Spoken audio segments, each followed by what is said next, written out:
Last piece to keep in mind when you're doing this progression for squatting is that notice that when I started with my feet together, as I bent over, the knees came out.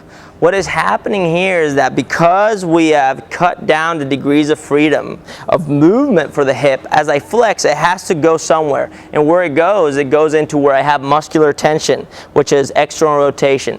This external rotation, what it gives me is better application of force, better positional strength, better integrity of the structure, so I can do more work.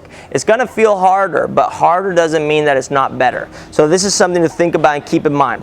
So if knees out is more muscular tension, as I give myself more degrees of freedom, meaning I'm going to widen my stance, knees out is the way I can actually address that positional strength.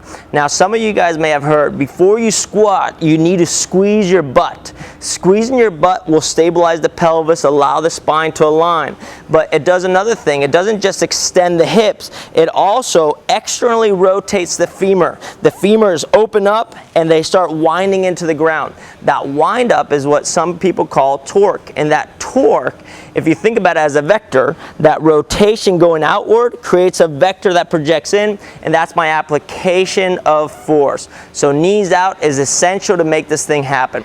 The more I can work knees out during squatting, the better I will have that application of force going for me, and the more work I can do in the long run. So taking progression number 1 and 2, which was deadlift into it, find the bottom position with a little stability.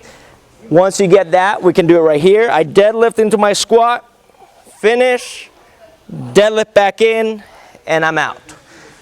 Knees have to stay out the whole time. If you don't have the mobility, you need to go work on that mobility. So hip, external rotation, and flexion will help a lot with squatting.